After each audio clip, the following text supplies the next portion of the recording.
Hello friends फुंगबिलिनि गाहाम हामलायखौ नोंथांमोननिसिम बावहरनाय जाबाय। नोंथांमोननि थाखाय लाना फैफिनलायबाय गोदान निउज आपडेट। बेनिखायनो नोंथांमोना भिडिअखौ जोबजासिम नाय। तो गिबियावनो दङ जाब्रबथायजों सानै सुबुंनि जिउ खहा। डिब्रुगड़निफ्राय जनायसिम फैबाय थानाय गंसे गारिया गिख्रंथाव जाब्रबथायजों सानै सुबुंनि जिउ खहा। खौरां मोननाय बायदिब्ला बे गारियाव साब्रै दावबायारि दंमोन। बेनि गेजेराव सानैया जायगायावनो जिउ गोमायो आरो सानैया गोब्राब जखम जादों होननानै जोंनिसिम खौरां मोनदों। तो बेबायदि जाब्रबथाय जानायाव सानै सुबुंनि जिउ खहा जादों साब्रैनि गेजेराव। तो बेनि उनाव दङ नैथियाव क'क्राझार इरिगेसन डिपार्टमेन्टनि जुनियर इन्जिनियारा कभिड-19 जों रुंसारि जाबाय।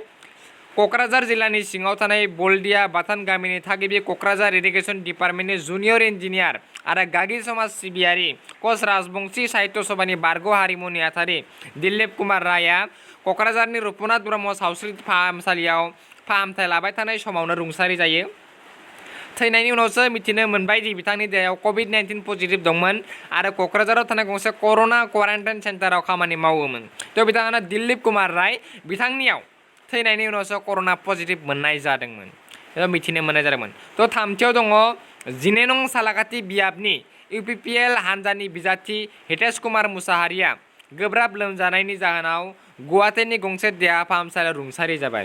दा बिथांनि रुंसारि जानायखौ इउपिपिएलनि आफादगिरि प्रमद बर'जों लोगोसे गोबां आफादा दुखु मोननाय फोरमायदों। तो बिथाङानो थैबाय।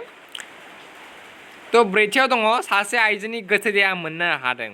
बाक्सा जिल्लानि बेन्दोंआव थानाय खाग्राबारि नेपालि बस्तियाव दुखु गोनां जाथाय। सासे आइजोनि गोथै देहा मोननो हादों। खौराङाव फोरमायनाय बायदिब्ला थैनाय आइजोनि मुङा राधिका देवीमोन।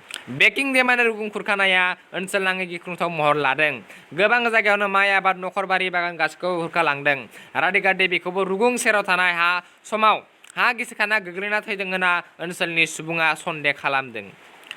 बेबायदि बाथियाव दङ कर'ना भाइरास एबा कभिड-19 दावहायाव अबथिरै जिउ खोमानांनाय क'क्राझार सहरनि खोला फारसे 5 किल'मिटार जानथायाव थानाय केन्द्रा बिल बेलगुरि गामिनि थागिबि आसाम पुलिस ग्रुप बेटेलियाननि जवान रुंसारि राजेश नार्जारीनिसिम आसामनि गिबि मन्त्रि सर्बानन्द सन'वाला गोथौयै दुखु मोननाय फोरमायनायजों लोगोसे दाहालाय दैथायहरदों।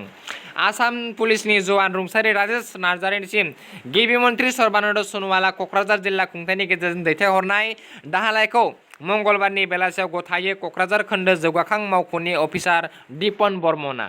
तो बिथाङा दाखालि थैदोंमोन। तो बिथांखौ बेबायदि होबाय।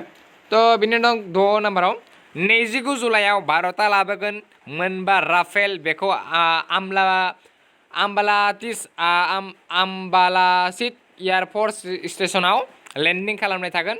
बेखौ 20 आगस्टआव बे राफेलखौ सान्थ्रिफोरनि थाखाय थियारि खालामनाय जागोन। तो 7थियाव दङ मैया आसामाव गासै कर'ना पजिटिभ मोननाय जादोंमोन 1680।